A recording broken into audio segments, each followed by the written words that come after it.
Welcome to that Groovy Scoobcast, your go-to audio hub for all things Scooby-Doo. My name's Derek. And I'm Shannon, and we're coming to you live from Honeydale. There's bees up there.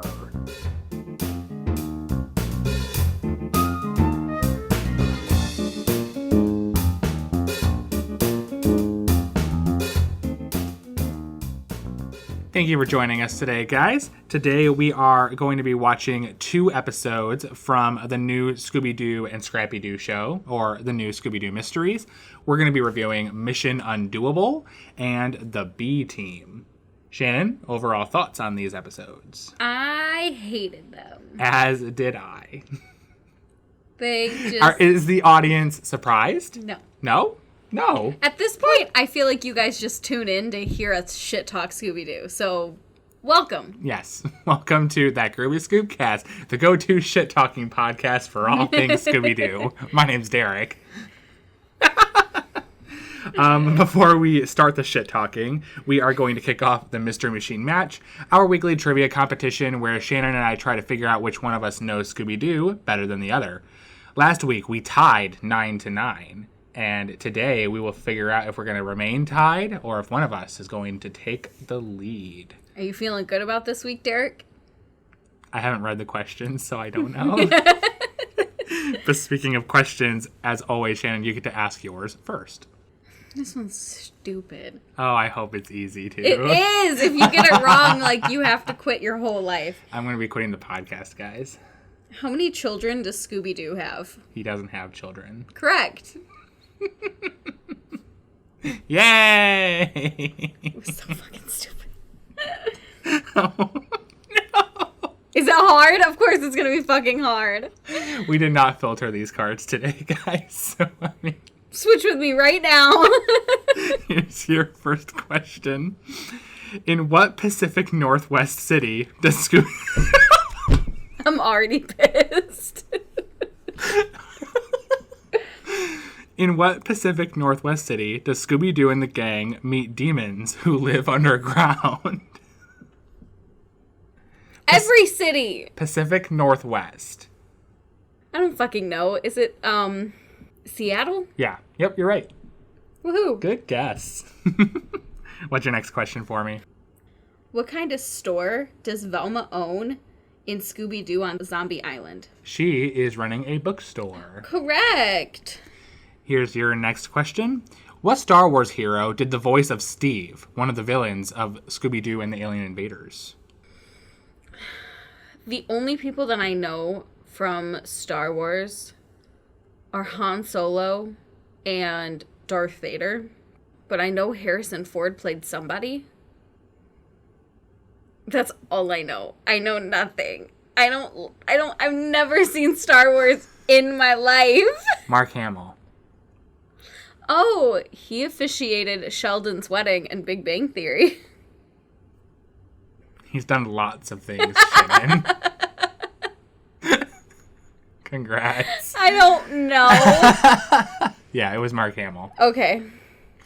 What's your next question for me? What type of monsters threaten to rule the Earth for 10,000 years in Scooby-Doo movie Demons or Vampires? Demons. Correct. Yay. Here is your last question. In A Night of Fright is No Delight, the inheritance Scooby-Doo receives turns out to be what? What's the episode again? A Night of Fright is No Delight. If it helps, this is the same episode that was used for the Scooby Natural crossover. I don't know if they actually revealed what the money was in that episode, but... So I have to know the amount of the inheritance? No, it just turns out that the inheritance is what? Oh, it was something weird. Because didn't they make it sound like it was going to be money, and then it was like... Okay, it was money, but it's also worthless in a way. Canadian money? Confederate money. Oh, I was close. It started with a C. Yes. Except Canadians and the Confederate States are very different things. So it looks like, based on the luck of easy questions on my part, I get the lead today. Getting all 3 of my questions correct. Shannon got 1. bringing our totals to 12 and 10. This is also the first time this season that either of us have gotten all 3 questions right. Oh, yeah, you're right. So, like, congrats. I feel so special, even got though those the questions easy were card. super easy. I could have gotten those questions. Yes, you could have. That says something. Yes, it does. Okay, we will now move on to our review of Mission Undoable. Are you ready, Derek? I'm not. I sure am not. The premise for Mission Undoable is coming from Scoobypedia today. The Undoable Mission Team, under the lead of Agent Do, set out to nab the no-good crook Mastermind. It seems he hired some technicians to build a transponder beam in the Statue of Liberty. This will allow him to control the world if the team can't stop him. Yeah, it was stupid. I just want to know what secret organization the gang is now working for. Yeah, because they're spies. Right. Because, like, in the past episodes we've watched from this series, they're like their own detective agency. They don't work for anybody. Yeah. But in this one, they clearly are getting their information from someone. Scrappy was narrating this episode. Didn't he narrate the other episode too? I think so. So maybe that's like a thing that this season does. I don't know, because they haven't done it in the past, I don't think. I don't know. I don't remember Scrappy narrating before. I mean, I don't remember, but Scrappy called Scooby-Doo Agent Do and said that he was the top dog in their group. Yes. They are in the middle of the city. They're all wearing trench coats and sunglasses and hats. Yeah, they look like flashers. I like that they're like trying to look like inconspicuous while also driving the Mystery Machine. Yeah. Of all vehicles. So they stop, and Scooby gets out of the Mystery Machine. And like as he's walking, because he's looking at this fire hydrant, and he like hides behind a pole. And like becomes the pole. It's kind of like when Shaggy orchestrated his wizardry in the Switch to Witch episode. Yeah. The fire hydrant has a like secret screen inside. Scooby like twisted the knob on the side of it, and it just activated this like secret mission information for him. So I want all of you to go find the nearest fire hydrant and just try to turn it, and let's see if any of us have a secret mission we need to complete. Or just, start getting the water to blow out of it. Either way. Either way, fun. I like that while Scooby was talking to it, like Daphne can hear it from the van. Yeah. Like she knew that, like when the conversation was over, and then it closed, and it was like, this is going to self-destruct in 5 seconds. It's like, I'd be terrified if fire hydrants are just suddenly exploding all over the city like this. Yeah, so they're like, this will explode in 5 seconds. So it did end up blowing up and killing Scooby-Doo. So Scooby-Doo's dead. We will never see him again. But we did learn some information from the fire hydrant transmission, I guess. So their villain today is the Mastermind. He is wanting to use a transponder beam, which I had no idea what that meant until they went into explanation. It would allow him to control all the satellites all over the world, and he is evidently building it near the Statue of Liberty. And that's pretty much it. That's what they have to stop. So they decide to go over to Liberty Island and kind of get like a tour of the place, like they're disguised as tourists. So we meet Cecil. Wait. So they tell him that they have to blend in. Yes. And Scooby decides to dress like he's going to Hawaii. Yeah. Okay. Not looking at all suspicious. And then like falls down like a hill. Well, you're getting ahead of yourself, Shannon, because we meet Cecil, their tour guide. And also the villain. Yeah, he's the villain. That's actually what I verbally said, like, the first watch. Like, not knowing that he was, and it just turns out he was. Well, yeah, Derek goes, that's the villain. And then after we meet Cecil, and they're telling, like, everybody to blend in, and for some reason, Shaggy turns around and he's like, yeah, Scooby, blend in. And so Scooby starts acting like an idiot, falls down a hill, and, like, runs into this janitor, to which I verbally say, that's a cop. Yes. And we were both right. We were both right, yes. That undercover cop has a temper. He's pissed He all the is time. very pissed. This man is not having any of their shit. He is identifying them as suspicious kids when he's talking to somebody on a walkie-talkie. There's a gang of suspicious-looking kids. Yes. And, I mean, to be fair, they have 2 dogs that talk. Yeah. So I would also be suspicious. I mean, that is a bit suspicious. So they apparently went around the entire island looking for clues and everything like that, and they weren't able to find anything. So they meet up like right in front of the Statue of Liberty. Daphne and Scrappy decide to go up, while Scooby and Shaggy decide to continue looking on the ground because they're afraid of heights. They don't do heights. They just don't. I feel it. They do find, however, a pizza parlor. They immediately go over to it. Of course. And we see this woman. She was in the group when they were getting off of the boat. She's wearing like a fancy fur coat and a pearl necklace. I'm like, this is not clothes that you wear to go to the Statue of Liberty, in my opinion. But I don't know. And, I mean, that wouldn't be my fashion choice. Personally, no. The only time that I would wear that is if I was like going to meet with my secret organization, which she was. So yes, she had the most obnoxious voice. I hated it. Like, I feel like it was a person pretending to be a human, and it just sounded awful. Scooby and Shaggy are standing behind them, and she goes and orders a pepperoni and peanut butter pizza with a triple scoop of chocolate fudge ice cream. So I don't think Scooby and Shaggy actually saw this happen, but when she says this, the two men who are standing behind the counter like pull a lever, and she goes down into a trap door. So Scooby and Shaggy now come up to the counter, not having seen what happened, and Scooby incidentally orders the exact same thing. Well, and before Scooby and Shaggy came up, the two men behind the counter said, "Oh, what like a great password to have, because no one ever orders that." Right. Yeah, because I mean, no person in their right mind would ask for something like that.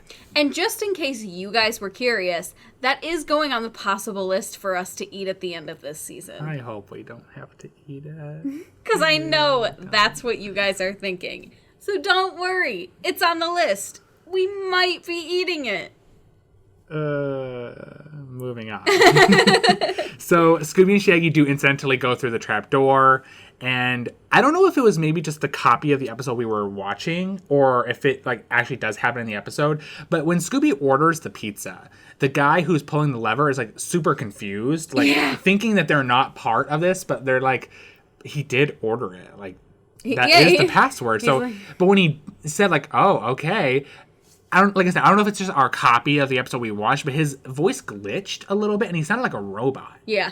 But the thing is, the entire like previous scene where he's been around, neither of them sound like robots. So I like had to do a double take. Like, wait a minute, are they robotic?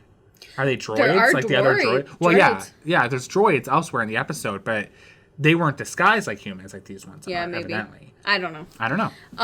I also had a question because the pizza stand is on the ground level. Yes.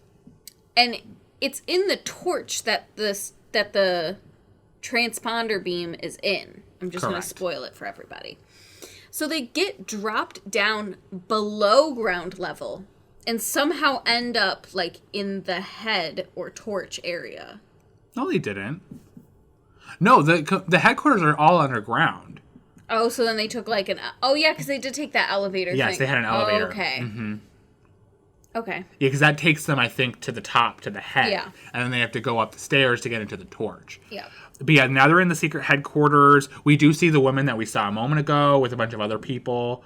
And the Mastermind kind of comes on the screen, and he mistakes Shaggy and Scooby as technicians who are there to fix the transponder beam. I want to know where he is hiring these technicians from and why they specialize in transponder beams. I have like a canon where like he just put it in the newspaper. Like in the classifieds? Yeah.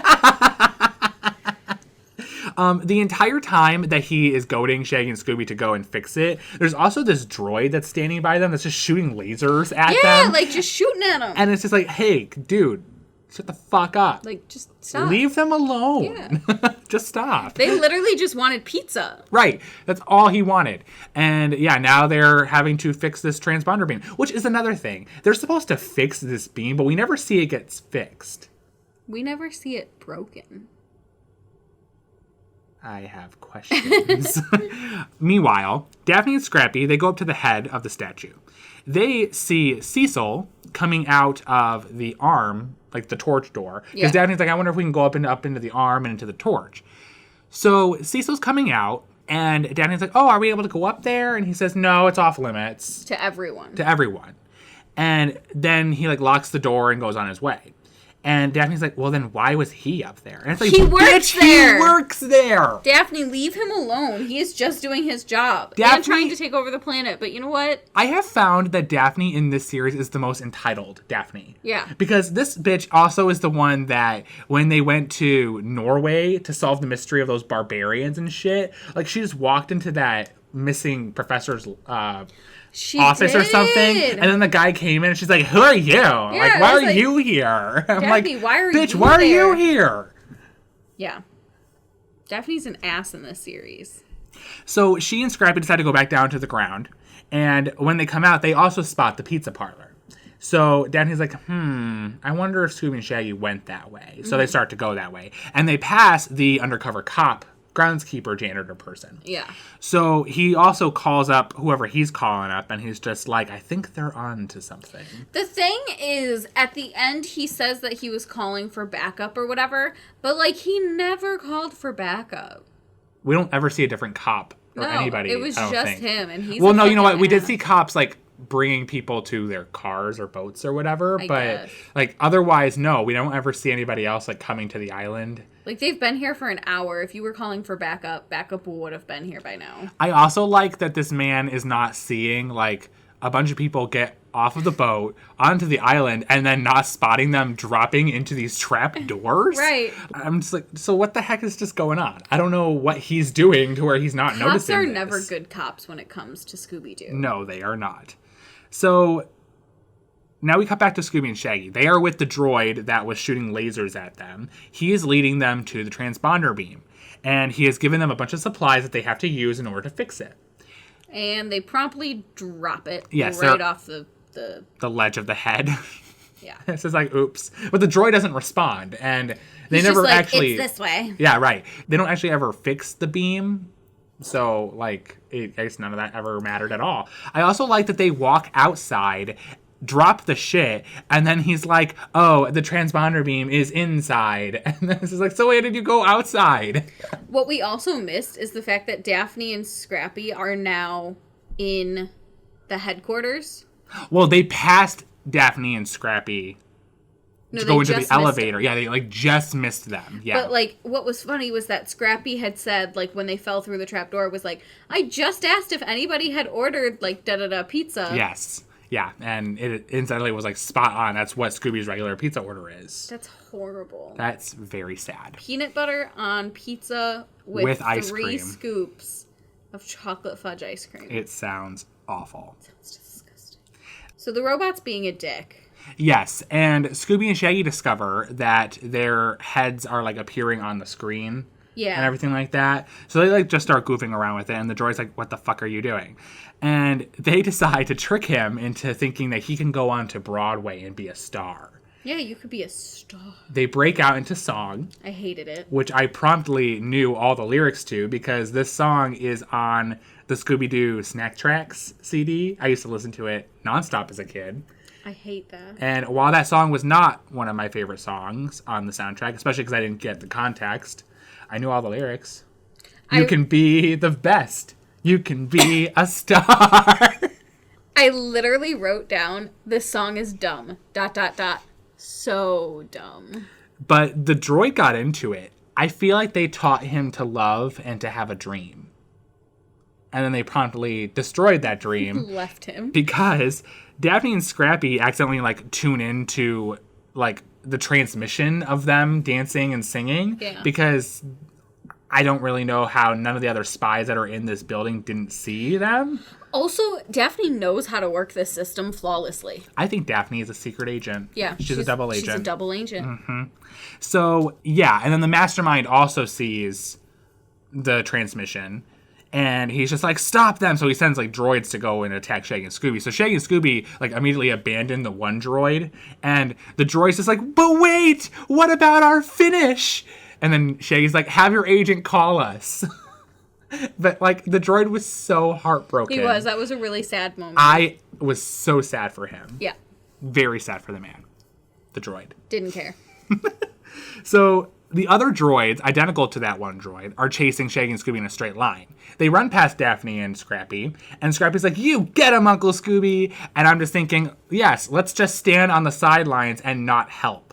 we've seen that these droids shoot lasers at people, and there's like 5 of them chasing Shaggy and Scooby. And not one of them shoots a bullet. No, they don't. They don't shoot a laser or anything like that at them. So maybe it was only Mr. Droid that could shoot the bullet. Well, Scooby and Shaggy, like, they ran up to a wall and then, like, separated, and then all of the robots just crashed into the wall, and the problem was instantly solved. Yeah. This is when Daphne discovers a secret cord, because the Mastermind's now appearing on the screen and just screaming at him. There's just a cord, like, laying in the middle of the floor. So she follows that, which leads them to the Wizard of Oz. I mean, I'm sorry, Cecil. It was a very Wizard of Oz-esque moment. He's just like, pay no attention, blah, blah, To blah. the man behind the curtain. Exactly. Yeah. It does turn out that the Mastermind is Cecil. Holy shit, really? Whoa. And they decide to pursue Cecil because he's still going to use his transponder beam and rule the world. It's like, because it's not broken. Because it wasn't broken, right. So they decide to chase him. He runs into the door, the locked door that we saw before that goes up into the torch. Yeah. And he locks it behind him, so they can't get in. They run up to the head, and they're like, shoot, we can't get up there. And Cecil's up at the torch like, like, you can't get me. And the thing is, this whole time, because this whole scene and this whole little shebang happens for, like, a good 3 minutes, Cecil could have, like, done what he needed to do. He just had to hop in his seat and start doing whatever a transponder beam does. Yeah. I mean... So, like... But he waited. He waited for them to be polite. Because plot. Yeah. Scrappy uses, like, a trapeze rope to try and get, like, an attachment to the torch aside from having to go through the door. And it did work. He had a hook on one end. It hooked onto the torch. He's a puppy. He didn't know... to tie his knots correctly. Yeah. Because Scooby hops on, and he's going up there, reluctantly, of course. Yeah. And I just wrote antics ensue. With psycho music in the background, by the way. So the psycho music starts playing. Basically, so Scooby goes to climb up, and then the rope, like, falls off. And yeah, so it comes loose, and now Scooby's just swinging for his life. So Shaggy tries to grab him to save him, and is holding on with his feet, and then he starts to fall off. And instead of helping, Daphne and Scrappy walk away. Yes, so now Scooby and Shaggy are just swinging, dangling for their lives, while Daphne is now just picking the lock to the torch door, which I feel like she just should have done anyway. Yeah, in the very beginning. Because she has done this many times. Yeah. She always succeeds at it. Like, why isn't that just your go-to thing? Like, go pick that lock, you double agent. And then, but so, somehow I think, like, Scooby's feet were in the Statue of Liberty's nose. Yes. Shaggy told him to get his feet out of her nose. Yeah. And so then, okay, so we know the layout of this thing is that the transponder beam is in the torch, and there's only one door in the torch. So that means that Daphne and Scrappy both ran past Cecil and the transponder beam, walked out the door, saved Scooby and Shaggy, and then got confused as to why Cecil shut the door and locked them out. Because they ran right past him. Like, they had to have. Because, yeah, they're like watching Shaggy and Scooby dangle for their lives, and then Cecil just shuts the door and locks it, and Daphne is just like, Mastermind, you open up. What? Like, yeah. Doesn't make any sense. It was so stupid.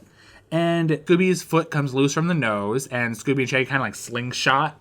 Yeah. Because physics. I guess. And they go, I don't know if they went like through the door or through a window or something. They crash into the transponder beam and instantly destroy it because it's just piss poorly put together. Hey, you know what? It wasn't broken then, but it's broken now. We're your technicians, Cecil. And I also noted that when they destroyed it, Cecil's like, oh no! And then he like just sits there and grabs his head. Like he puts both of his hands like just on his head. Like that's a coping mechanism for when he's stressed. Yeah, I guess. I don't know what to call it. So Scrappy continuing his narration of the story now, because we really haven't talked about it because it's just not important in my opinion. But he does say that all of the secret spies and Cecil and everybody are going upriver. And it's like, great. Happy for him. And yeah, we do learn definitively that the groundskeeper man was an undercover cop because Scooby-Doo. And they end up finishing that song with the droid The droid comes down and joins them, and he's just like, okay, so what about our song? And they hop into song and they finish it. And they do it. Yep. It was stupid. I'm glad that they just didn't leave him in the Statue of Liberty with his heart broken. Like, he had dreams. The droid had dreams. He's a robot. He had dreams. What did you give this episode on the Scooby Snack-O-Meter? I gave it a 2. Okay. I hated it. I gave it a 3. I hated it. I don't like the secret spy angle that this episode is going for. It just is so different than everything else in this series. And, like, they do a secret spy thing, but they immediately ditch it.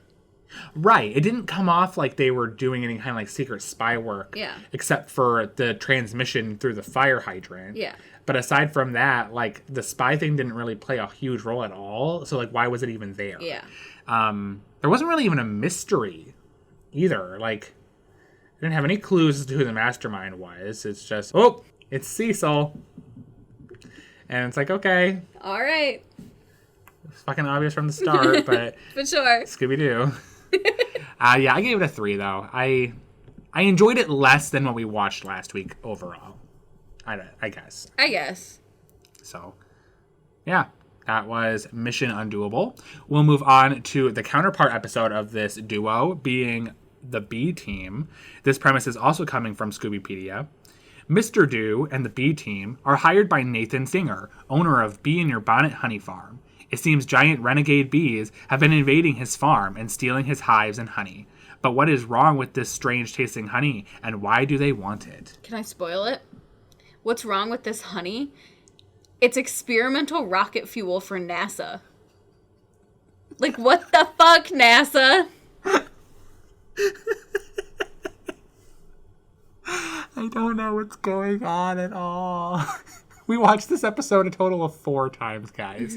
Like, okay, a lot of personal things have been going on in our lives this last week, and we just have not had the time to watch this episode and do our notes, so we just have to keep rewatching it because we hate ourselves. And every time I watch it, I learn something new because I just don't know what the fuck is going on. Like, I must have completely missed the NASA part the first time we watched it. We watched this 4 times, and I didn't hear the NASA thing until the 4th watch. Like, I'm genuinely trying to pay attention, and I just can't. And it's also because, like, they give out information, like, so quickly. So, because it's, like, 9 things will happen, and then nothing will happen for a good, like, 5 minutes. And then another, like, 20 things will happen really quickly. And so you're like, okay. Well, the first time, I didn't even realize that Nathan Stinger wasn't the villain. Yeah. Like... I thought he was, because then I had to leave early that night. So, like, we didn't even finish the episode. So I'm like, okay, so Nathan Stinger was a Jonathan Johnson and just hired the gang to solve his own crime. But then we learn who the real villains are. And then I'm like, but that doesn't make any sense either. I'm like, none of this is at all coherent. None of this makes sense. I'm so frustrated. So we'll get right into it. Yeah. So the first thing we see is a flying car. The Z Team and Mr. BLT. Which, if you're concerned, it's okay. It has nothing to do with this episode. I guess this is a TV show, like, in their universe. It's supposed to spoof off of the A-Team. And Scooby and Scrappy really like this show. They're watching it on the TV in the back of the Mystery Machine. And the villain in the show is, like, stealing a flying car from the Z-Team. And then Mr. BLT shows up. He stops the man by, like, just reaching up into the sky and grabs the car. And just, like, grabs the man. I didn't, like... He says, I pity the spy that messes with me, and then takes a bite of a BLT. I was so fucking upset, because I also didn't see that until the 4th watch. And I'm just like, but why? Yeah, he, like, just arrests the villain, and then suddenly has a BLT in his back pocket. He's like, I'm like, okay. So Scooby is now referring to himself, or, well, I guess Scrappy's also mostly referring to him as Mr. Do. Yeah. So we have Agent Do in the first episode, and in this episode, he's Mr. Do. Yep. And it's not funny either way. I hate it no matter what, so. I hate it more in this episode because they have him spoofing Mr. BLT's look with the wig. Which I think Mr. BLT is supposed to be Mr. T. Well, yeah, obviously. Yeah. So it's just like Mr. BLT is a spoof of Mr. T. And Scooby's spoofing the spoof. Yeah. So, like, there's just a lot of spoofs going on, and I hate it. So we find out that Nathan Stinger hired the gang because his experimental rocket fuel is going missing. Well, they don't know that it's experimental rocket fuel. So no, let's we think back it's up. honey. Yeah, let's back up for 1 second. So for some reason, Scooby ends up like flying into the front of the mystery machine. Shaggy's like, "Oh, I'm trying to navigate, Scooby. Like, quit goofing around." And he's like, "Where are we going?" That's the only time we see Shaggy ever, like, serious, by the way. Or be productive? Yeah, I know. Daphne's like, "We're going to the Bee in Your Bonnet honey farm in Honeydale." I'm like, that's a lot of words. I hate that, yeah. So, yeah, I guess Mr. Stinger has hired them because giant killer bees are just all over the place. Yep. I want to know how many people that they've killed. I don't know. I really want to know. They are driving into Honeydale, and we see a sign. So, 72 people... Oh, wait. Because I liked the Scooby packaging himself up. Oh, go for that then. So Scooby gets really afraid because apparently he's afraid of bees. So he packages himself up into, like, a Christmas gift and then, like, sticks his arm out and slaps a tag on it that says, "Don't open until Christmas." Same. Like, if I could do that right now. Right. So they are now driving into Honeydale. They see a population sign. So there are 72 people that live in this town. And 95 million bees. Great. Yep. I love that number. They meet Harley at Harley's gas station. I hate him. Yes, he is the worst thing ever that I've ever seen. They hear him laughing before he even comes outside and introduces himself. So, like, it's so dumb. Yeah. I hate it. But he's just talking to them, and they're like, "We're on our way over to the Bee in Your Bonnet honey farm." And he, like, flips a shit. Like, he's holding a box, and the box just, like, falls on the ground, and whatever's in it, like, just falls out. It's all, like, a bunch of just weird machines and tools and stuff like that. So, like, it's obviously important because it's zooming in on it. It's got a little logo on it and shit. And we later find out that what it is. Well, yes. Well, I don't want to talk about it just yet. But, like, it's clearly important. So, like, ooh, suspicious. But Which yeah, Shaggy... I didn't catch on that it was important until, like, the third time we watched it. Yeah. Like, I was just Probably like, oh, the it's same, just... to be I was like, honest. oh, it's bullshit. But Shaggy was one that mentioned the farm, and that's what made him flip his shit. And then he's just like, "Oh, y'all be careful. There's bees up there." And I'm like... Man, you are so frustrating. And what does Daphne say that he thinks that... Oh, because she... So then Daphne, like, is saying... Like, she says something and, like, indicates that his name is Harley. Oh, because... And he's like... No, that was right before they mentioned the bee farm. Because he comes out and he's like, "Welcome to Harley's gas station." And Daphne's like, "And you must be Harley." And he's like, "How did you guess?" And Shaggy's just like, she's a psychic. She's psychic, yeah. Like, fuck, she might be. She's a double agent. We Yeah. don't know that much about Daphne otherwise. So giant bees. Yeah, giant bees. We get over to the farm. Wait, so I put out, like, giant bees. Shouldn't the government be here? Like, giant bees. It seems like a bigger problem. Yeah. Like, don't the episode call, is making it out to be. Don't call, especially, like, because we find out that, like, NASA is here. Like, the government knows what's going on. Stop the bees. There's giant bees. Please help. Where's the military? Like, send someone. It's just so dumb. I want to, like, when we're done talking about this, when we reach the end of the episode, I want to come back to so many things that we're going to talk about. Because this thing irritates me. So, we do go to the farm. Mr. Stinger is throwing them around. He's a very casual man. He doesn't sound like he cares about his job at all. No. I mean, you're doing NASA work disguised as a bee farm, so I mean... I fucking wouldn't either. And I'm a scientist and you have me over here, like, farming bees. Right. Scooby and Shaggy get attacked by bees while trying to get some honey out of one of the boxes. Okay, so wait. So I also... Okay. So these little bees, right? These little bees... They're regular bees. Yeah, just regular bees. Regular old bees. These bees can form into hands and, like, they can open doors, okay? So, like, now we know that these bees are, like, super smart. They have, like, a horde mentality, okay? A shared consciousness, Yes. perhaps. For those of you who have read the Scooby Apocalypse comics, the nanites. They're just like the nanites. Yeah. Okay, so these bees can form into hands and open doors. Now imagine 95 million bees. They could overthrow the government. Like, these bees, 95 million bees, are thinking together, and they could do whatever the fuck they want, and instead they're just chilling, making honey. I mean, they do stand up for themselves, because, you know, Shaggy and Scooby did try to stake their honey. Yeah. And, yeah, they attack them, and... Like, these bees are the defense system. And then Mr. You don't Stinger... need military when you have 95 million bees. Mr. Stinger opens, like, the lid of one of the boxes, and the bees just, like, go back into it, like, on command. They're literally just, like, guard dogs. Like, Mr. Stinger is just like, guys, like, we're good. Mr. Stinger's just like, guys, we're good. Like, hey, they're just come back into your home. And they're like, oh, okay, right. Sorry, Dad. So he's just like, those aren't the killer bees, because Shaggy and Scooby is still, like, flipping a shit over it. And they're like, they're not. And they're like, no, those are. And here come, like, 5 or 6. I don't remember how many there were. They were so big. But they were, like... Bigger than people. I would say that collectively they are the size of Scooby and Shaggy combined. Yeah. That's probably about the size of what these individual bees are. Yeah. So they show up, they start terrorizing the gang and stealing the beef boxes full of honey. Why? Because that has the fuel. Oh, yeah. Yeah, the fuel is in there. But, like, I'm also thinking to myself, like, isn't that kind of a health hazard to the bees? Yeah. Like, okay. I'm calling PETA. Please don't.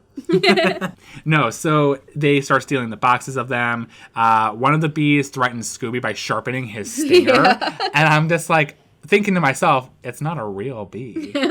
So, like, what are you gonna do? And Scooby and Shaggy join the rest of the gang, who have hid themselves in a dumpster. Yep. It does work. They do manage to get in and not be found. Which, like, just in case you guys were wondering, that's not really how you get rid of bees. Yeah, don't hide in dumpsters. No, don't hide in dumpsters. Bees will follow you in dumpsters. Also not hygienic, but, you know. But, like, if a whole entire hive is chasing you for some reason... you run and hide underwater. Bees can't swim, so if you hold your breath long enough, they'll just leave. Thank you for the lesson. Yep, just in case. Just in case anyone is ever chased by a horde of bees that have a collective mentality. Yeah, not even necessarily, but just bees in general. Okay. They don't like water. So they now try to follow the bees. They hop in the mystery machine and they go, activating their new radar dish and screen that they just have never used before. Okay, I have 3 things about this radar. Okay. First off, what is it radaring? Like, the bees. But, like, is it looking at, like, heat? Is it looking at, like, blood? I don't know, like, how what radar is it works. looking at? I'm not a smart man. Okay, move on to your other points, please. So then the bees suddenly disappear off the radar. And they're like, oh, where'd they go? So I'm thinking, like, oh, okay, they, like, disappeared or whatever. Like, maybe they're actually tracking, like, maybe they put a tracker on one of the bees. And, like, they took off the bee costume. I don't know. So, but then they look up, and the bees are right above them. They'd still be on the radar. It would just literally show them being on top of you. And your third point? I don't remember what that one was. You're just so mad. I'm just so irritated. I hate everything about this. They managed to collectively lift the mystery machine. Okay. I hate that. Yeah. They drop it, which that was a bold move. I don't know if that was on purpose or on accident, because they're lifting a van that's moving. But they got balls. Like, because it lands on the ground and it instantly flattens all 4 of their tires. Yeah. And this is where we meet Sheriff Parker. Well, before that, I just wanted to ask, do they have any more of those king-size donuts from last week? Maybe they'll use those. But yeah, they do meet Sheriff Parker now. So this is where we meet Sheriff Parker, who recently had her car completely stolen by these bees. Which we learn because she's been using the honey as fuel. Yes. So they're just tracking this honey fuel, which I am claiming is lots of luck joy juice. Because it can make them fly and shit. Yeah, because she said that she tried to use the honey, like, on her food. And she's like, shit that tastes like that? Like, no way that's honey, and blah, blah, blah. She ate it. Like, that's rocket fuel, and she ate it. Well, I mean, she went to eat it and discovered that it was not honey, obviously. But then how far into her waffles did she try? But then her next inclination was, let's put this in my motorcycle. Yeah. She does say that she is like the law around these parts, and she doesn't know about that honey farm. She's suspicious. Yeah. She's very suspicious about it. So, like, NASA, look out. Right. She's coming for you. Sheriff Parker. I don't want to mess with Sheriff Parker, though. Sheriff Parker seems like a badass. So they decide to go to Harley's to get, the van worked on because, all 4 of their tires are destroyed. And all 4 of the gang, Scooby, Shaggy, Scrappy, and Daphne, climb into her sidecar. Yeah. I'm like, no. No. Not how that works, guys. Excuse me, ma'am. They go over to Harley's gas station, and something that we noticed, well, Shannon really noticed, and it was Who's the psychic now, Harley? It was kind of cool because it was very subtle. Like, I didn't really catch on to it until Shannon mentioned it. They came, and they're like, we need to get, some work done on the van, and he instantly was just like, flat tires, and Daphne's like, yeah, all 4 of them. Which at first kind of read to me as like, Daphne, why is your voice weird? Like, why did you say it like that? And then I realized because, you kind of put it together. Oh, wait, she didn't mention the tires. Well, like, I thought it was just funny because it was like, Shaggy had earlier mentioned that Daphne was psychic, and now it's like he's pulling it. So that's the only reason I caught on, because I was like, who's psychic now, bitch? You didn't even like put 2 and 2 together otherwise. So I liked that when they arrived, Sheriff Parker called to Harley and says, hey, Harley, you laughing fool. Get yourself out here. And he did. He came out. I just loved the you laughing fool. I fucking hate Harley so much. They end up, getting Harley to work on the van, and they go back to the honey farm. They go inside of one of the buildings, I guess that's there, and they find tons of barrels of what turns out to be the experimental rocket fuel. And Daphne, made a weird comment, in my opinion. She was just like, this doesn't look like honey-making equipment to me. And I'm like, Daphne, do you know what honey-making equipment looks like? Excuse me? Daphne just makes this comment as if she knows what that equipment would look like. We don't know a lot about Daphne. She's double agent. Yeah, she's a double agent. Like, we don't know.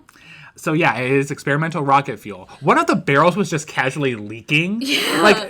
Nobody touched it. It's just leaking. It's like, this is fine.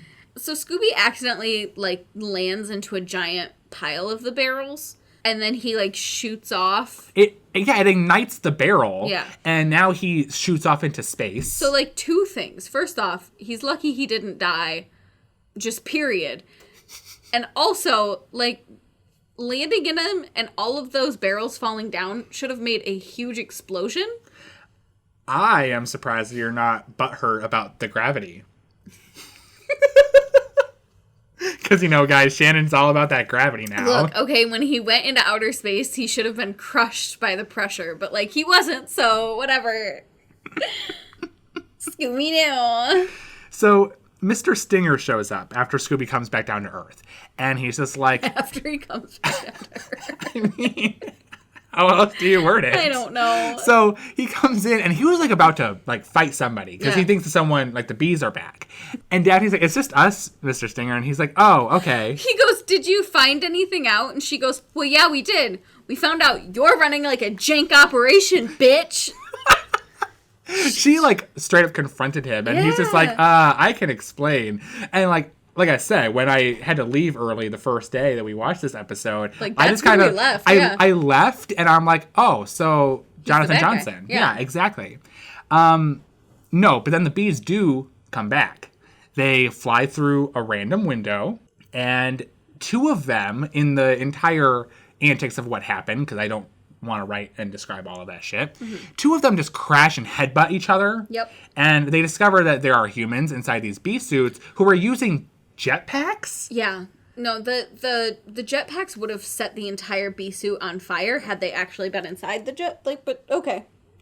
I'm also just thinking that the suits themselves have completely operational wings. Yeah.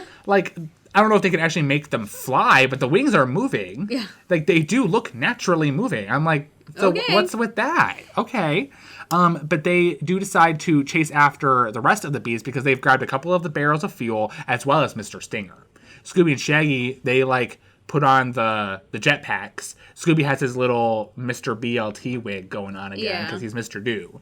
And they fly off to chase them. And I didn't want to write all the details. I just wrote antics ensue again. So because the giant bees were trying to steal Mr. Stinger, the 9 million other bees self-organized and defeated the giant bees and saved their dad. Didn't Scooby, like, accidentally release them or something? I think Scooby, like, crashed into a box or something, and then they just came released. I don't know. So a lot happened. Yeah, this is where we find out that, like, Mr. Stinger works for NASA. It's rocket fuel. He's going to give it to NASA. Like, and also, Sheriff Parker, like, just stops the 3 bees that are on the ground now, and they're just like, oh, like, my bad. Right. We do find out that the bad guy, like, the head bad bee, is Harley. And he kind of just shook Shannon and I a moment. So he's doing his little, like, his laugh as if like, oh, you caught me. And then suddenly he just goes full, like, 180 secret, sinister foreign agent spy accent shit. And he's like, my government will not be pleased. Like, it's terrifying. And Scrappy points out that the reason why he suspected him was because at the beginning of the episode when they dropped that box, when he was like shook about the bee farm, it had a foreign spy type emblem on it, according to Scrappy, which was the same emblem that they saw on the jetpacks. So there you go. And then also Daphne mentions the tire thing, you know, about how he knew about the tires being damaged before they even mentioned it. I didn't really have anything else to say about the episode. Like, the biggest thing that I want to, like, go back and say is just, like, because, so now that, like, everything's out, what threw me off about Harley is because this town feels very, like, old. Everybody, like, grew up in this small town. There's only 72 people who live here. Yeah. So how did Harley just, like, get in there? Like, has he been working at Harley's, like, gas station for, like, 72 years? He has a business. Yeah, like, he's a business small town. And the thing is, it's not like he's the new guy there. Because even Sheriff Parker, like, treats him like they grew up together. Yeah, right. You like, know? she knows who he is. She calls him a laughing fool. Like, they joke around together. Like, they know each other. They were, like, in school together kind of thing. Like, yeah. And then like, people know who he is. Yeah. And then they're iffy on Mr. Stinger, who I feel like is probably more new to the town because he probably just opened up this giant bee farm, aka NASA. Also, why isn't there any security? It's NASA. Right, like the only person we saw working on the farm was Mr. Stinger. And I also just hate that his name is Stinger, but I'm surprised we didn't mention that before, but I also hate that. And, like, my thought is that, like, maybe these are, like, special bees. The 95 million little bees are, like, special bees that, like, do have a horde mentality, maybe like the nanobites. And so that's supposed to be the security. But even so, they're not very good at it because these bees have been around, like, stealing cars, stealing people, stealing rocket fuel, like... The bees are just chilling. Yeah, the bees don't give a fuck until Mr. Stinger goes to get stolen. I'm also just thinking about how, like, you made the point of Harley having to insert himself into this society. Yeah. Kind of like how the villains in the Franken-Creepy movie had to do it. Yeah. You know, because they all had to, like, make their own lives. Like, one of them became the mayor of the town. like how do you... And, like, with small towns like that, you can't just kind of show up and be like, hey... Small towns like that are not that trusting. No. Like, no. Like, especially with 72 people, that means, like... That's, like, 4 families. Yeah. Like, that's literally, like, there's, like, 9 people, like, in your school, you know, in each generation, whatever. So it's just, like, it's crazy to me that he was able to do that. Mm-hmm. I don't know. Like, I'm curious as to how long he's been there. But I guess you just can't really say because we only meet 3 people who actually live in the town definitively. But... lots of questions, I guess. So I will go first on my Scooby Snackometer rating for this episode. I actually gave it a 2. I liked this one less than the Mission Undoable, but I also just don't generally like it. I don't know. Like, I thought it was interesting that the person who hired them did have something to hide. That was kind of interesting. Yeah. But it also just kind of threw me as if they're trying to make him a villain too. And it's one of those just throwaway, oh, he works for NASA. Mm-hmm. Secret spies. It's kind of like that episode we watched, I don't remember the name of it. The one with when they went to Hollywood and Scrappy like wanted to be an animator. Oh, and they like lost the secret spy NASA film stuff in the reel or something like that. And I'm just thinking, like, NASA's really sloppy on their secret operations and shit. Like, where's the military? Secret spies are just everywhere trying to steal your shit. And you're just hanging out and with they're coming close to bees. doing it. But yeah, I gave it a 2. I just don't think it's as strong as the first one, but even the first one wasn't strong. So that says, a lot for what this was. The mystery was The villains were cool, I guess, in concept. Like, I can't remember the last time I thought of giant bees in a Scooby-Doo episode. But I also just don't think that they function the way that they're supposed to. Yeah. I just don't like the jetpack angle. I don't like that they're able to lift the mystery machine. I don't know. I gave it a 2. What do you give it? I gave this one a 3. Okay. I liked it more than Mission Undoable. Okay. Why? I don't know. I hated both of these. Basically, okay, let me say this. I thought that they didn't deserve a 1. No, we've seen far worse. Yes. Yeah, but far worse. But I didn't want to give them anything more than a 3. Because I oddly enough enjoyed last week's episodes more. Yeah. Like, I didn't really love last week's episodes either, but they were better than these. Definitely. Yeah, so I mean, like, that was kind of my issue, was I was like, I felt like they didn't deserve a 4, but they didn't deserve a 1. So 1 deserved a 3, and then I hated Mission Undoable, so I was like, okay. And that's how I got it. Okay. Well, with your 2 and 3, and my 3 and 2, we are averaging out our overall rating for Mission Undoable and the B team with a 2.5 out of 10 on the Scooby Snackometer. Woohoo. I just realized I don't have a fun fact because I'm not prepared. So I will actually give you guys 2 fun facts next week. You want to find one real quick? I don't. Next week, we will be watching an episode from the 13 Ghosts of Scooby-Doo. Shannon, this is a series that we watch chronologically. So will you tell our audience what we will be watching? Next week, we will be watching Reflections in a Ghoulish Eye.